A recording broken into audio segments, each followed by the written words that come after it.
Assalamualaikum warahmatullahi taala wabarakatuh. Selamat pagi. Untuk pembelajaran kita pada hari ini, cikgu akan teruskan dalam bidang yang kedua. Minggu lepas kita dah belajar tentang tajuk yang pertama dalam bidang yang pertama. Jadi pada minggu ini cikgu akan teruskan kepada tajuk yang kedua, iaitu di dalam bidang yang kedua, iaitu bidang seni halus. Okey, di dalam bidang seni halus tingkatan 3, kita akan belajar 3 tajuk, iaitu seni lukisan, seni catatan dan juga seni arca. Okey, jadi pada hari ini kita tak akan belajar ketiga-tiga tu lah. Kita akan belajar tajuk yang kedua, iaitu seni lukisan. Okey, kalau kamu tengok kat dalam kamu punya buku teks, seni lukisan bermula pada muka surat yang ke-20.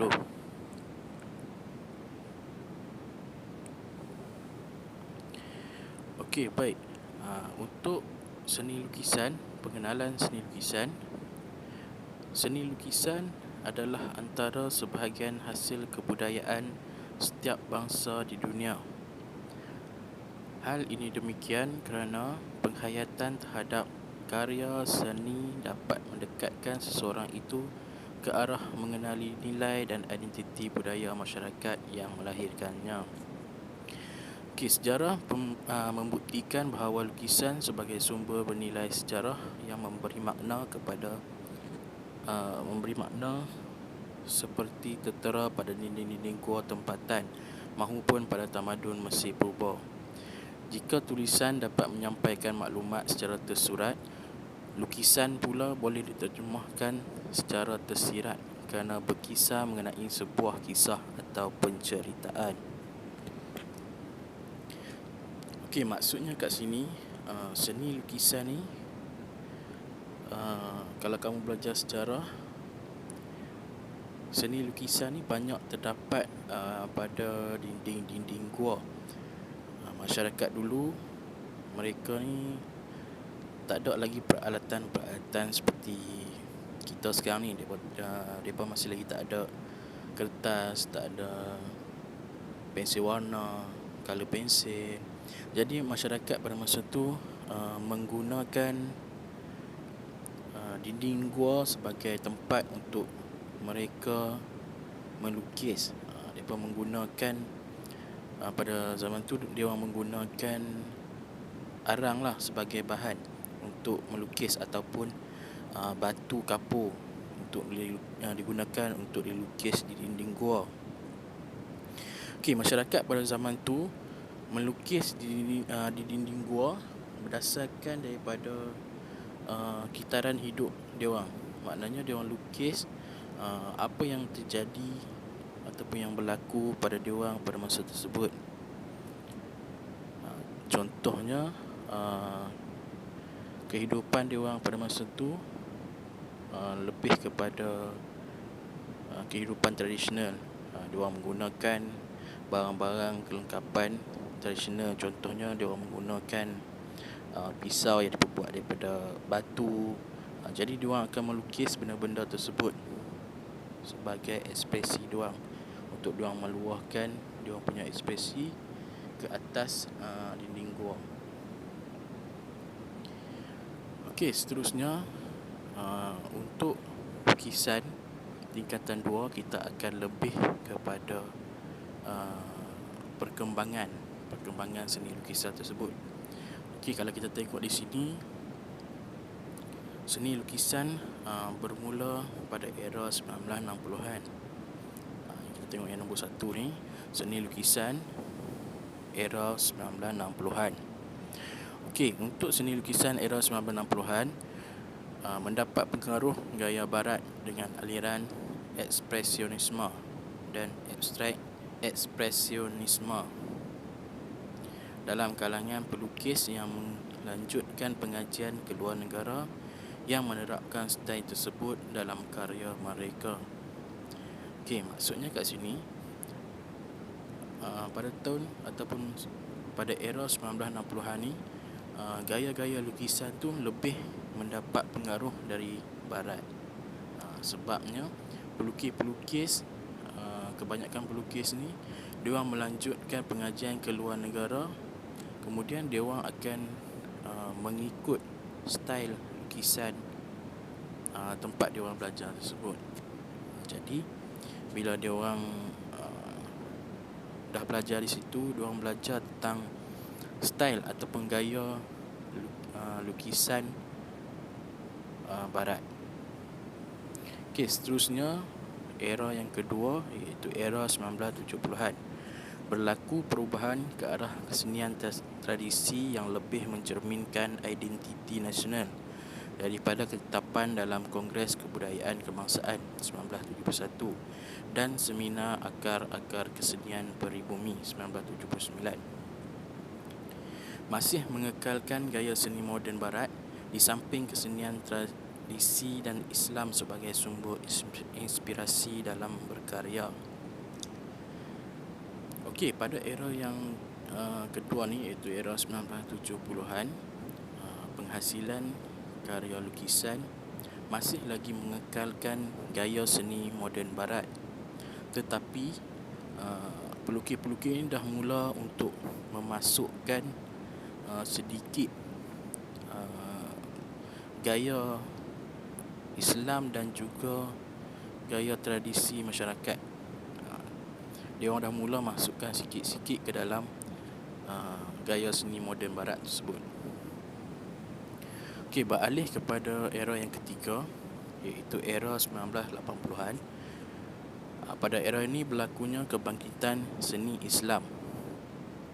Kemudian hasil karya seni lukisan berkonsepkan Islam, kepelbagaian style dalam mencari identiti yang mencerminkan nilai bangsa, masyarakat, budaya dan agama. Okey, untuk era 1980-an, penghasilan karya lebih menjurus kepada style ataupun gaya seni Islam. Konsep Islam mula tersebar ataupun berkembang pada era 1980-an. Okey, seterusnya kita boleh tengok era yang keempat iaitu era 1990-an. Okey, pada era ni dikenali sebagai era pluralis lantaran kaya dengan kepelbagaian style, pendekatan dan makna. Kelompok pelukis terdiri daripada pelukis yang menggunakan seni tradisi, pelukis yang merujuk kepada estetika seni Islam dan juga pelukis yang mengekalkan style seni barat. Okey, pada era 1990-an, penghasilan karya ni lebih terbuka ataupun lebih luas. Ada pengkarya yang menghasilkan lukisan menggunakan seni tradisi. Ada pula pelukis yang lebih kepada Islam, style-style Islam ataupun gaya-gaya Islam. Dan ada pula satu lagi kumpulan pelukis yang mengekalkan style seni barat. Jadi pada era 1990-an ni kita ada 3 kumpulan pelukis.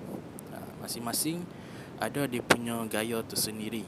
Iaitu yang pertama yang melukis menggunakan gaya seni tradisi, yang kedua menghasilkan lukisan merujuk kepada estetika seni Islam, dan yang ketiga pelukis yang mengekalkan style seni barat.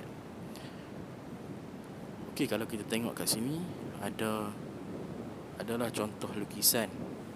Yang atas ni dihasilkan oleh Zulkifli Buyung yang bertajuk Lidi, dihasilkan pada tahun 1962 menggunakan media pastel. Ini contoh karya tersebut. Okey, kemudian kita ada juga Jalani Abu Hassan yang bertajuk Ikai Kekek, dihasilkan pada tahun 1993 menggunakan media arang. Ini contoh dia. Nampak bahagian kepala saja ni Cikgu Rosang. Okey, kemudian seterusnya kita beralih kepada era yang kelima, iaitu era yang terakhir, era seni kontemporari. Okey, penerimaan teknologi telah mengubah persepsi bahawa karya seni tampak tidak lagi terhad kepada penggunaan media, alatan dan teknik konvensional. Penerokaan aplikasi media digital oleh pelukis tempatan telah menzahirkan pelbagai hasil karya seni kontemporari melalui media campuran, media baharu, teknik hybrid dan teknik lukisan digital. Okey, untuk era kontemporari, maksudnya era ataupun zaman sekarang ni, penghasilan hasil-hasil karya seni lukisan tidak lagi bergantung sepenuhnya kepada penggunaan alatan dan juga teknik konvensional. Tidak lagi bergantung kepada pensil warna, kertas lukisan. Tetapi sebaliknya, pada era seni kontemporari ini dah mula ada pelukis-pelukis yang menggunakan media baru. Contohnya menggunakan komputer, menggunakan aplikasi-aplikasi tertentu dalam penghasilan seni lukisan diorang. Okey, antara contohnya kamu boleh tengok dekat sini lah. Contoh yang diberi, karya yang dihasilkan oleh Muhammad Ikram Al-Hafiz Hashim yang bertajuk Digital Portrait Juliana, dihasilkan pada tahun 2015 menggunakan media digital. Okey, dekat sebelah ni ada lagi dia punya contoh-contoh karya yang dihasilkan. Okey, jadi secara keseluruhannya seni lukisan melalui 5 proses perkembangan, iaitu 5 era. Yang pertama tadi kita ada